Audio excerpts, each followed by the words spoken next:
Before we were talking, you said you guys were ready to scale, and obviously you're looking to support billions of people in the future. And so what's Canza's plan? Obviously you got a token coming up soon. Maybe you can talk about that. And then what's the plan to scale going forward? Yeah. So basically from, our vision now is like really building that Web3 neobank. And I've had a lot of like talk with the team internally. It's like, what does that truly mean? Right. But like now we talk about Web3, it's not just the financial aspect, it's the data part. So I think we have a very good cohort of investors, like our Protocol Labs and now CoinMarketCap. So now we have access to very good high quality data.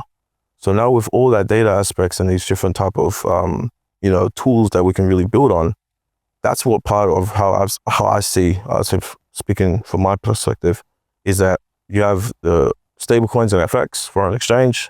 You have your financial type of trading instruments like centralized credit default swaps. And then you have this data element part, because the stable coins is going to do the cross-border. And then now you need to have this, like the B2C part. So, building apps around the localized ecosystem. So we're talking about a Telegram, right? X amount of users, okay? So it has accessibility to the wallet. So if you can build tools with that, with all the different investors and ecosystem partners that you have already, you can scale. So that's now, if you're looking at it, even at the banking application, how simple is it, right?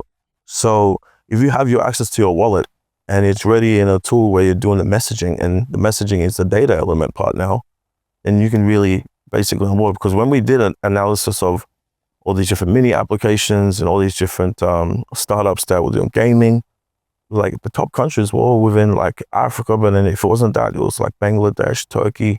So like the mobile penetration narrative plus the blockchain, that's how we see, or how I see now, like Web3 type of banks, because it's the data part, and then you also need the financial aspect. So with the wallet capability, that's the financial part that's done. Hey, I know investing in crypto is scary. It takes a real leap of faith because there are so many scams, rug pulls, and bad actors out there. It's a dangerous business, which is why 95% of people lose all their money. Well, that's why I created the London Real Investment Club, so you can access the hottest deals on the planet and use the crypto bull market to create the generational wealth that you deserve. Join my team of over 100 people from around the world that are making millions of dollars behind the scenes investing in blockchain, AI, Web3 games, DeFi, Bitcoin, and more. Don't miss out. Click the link below to book a call with one of my team now. But hurry, this bull market will end soon. I know investing in crypto can be scary. That's why you gotta join the investment club. Pull the trigger. Let's do this.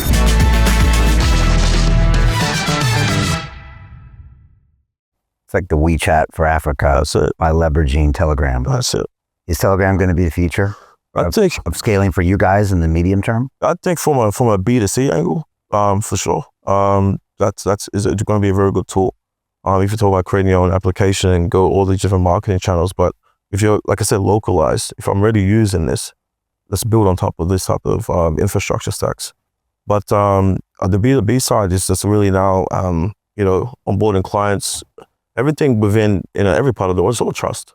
So it's having these trust systems with the right partners, and then everything should be good to go.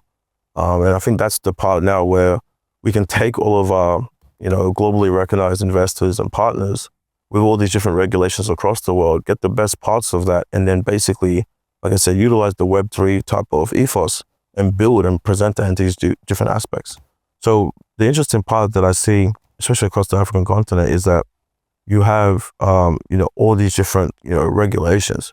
When other people see, problems, that's why I see opportunity, right? Because now you can build different products for these different markets. And then they can all still interconnect, because the stable coins are still, doesn't matter what chain it is. I'm very blockchain agnostic, because if I'm in, let's say I'm in Ghana or Algeria, wherever I'm at, and you want to send me 1,000 USDT, right? Oh, send it to me on Arbitrum. No, I don't have an Arbitrum wallet. What do you gotta do? Like, you can switch, you can change it. So wherever the stable coins are on these different chains, you can utilize that to basically assist the end problem. So I think that's the beauty of the blockchain as well, because it's it's all interconnected. And with the fee aspects really worked out, I think we're in for a good ride. And the fees means we got to get off Ethereum mainnet. We got to get on other With LTs. the layer twos, yeah, the layer twos are important going forward. Are those all cost effective for Africa, or can those still be expensive? Yeah, no, but the gas fees for layer twos like AVAX C chains, Rivers, like 0004, yeah, Aptos is 00001. Okay. Yeah, Base as well. I'm sorry, yeah, Jesse Power, Base, and all those guys, the Coinbase aspect, yeah, that's really good chain as well. A lot of builders on there now too. So I think the layer twos, if you have your own specific niche and your own market, I think that will work.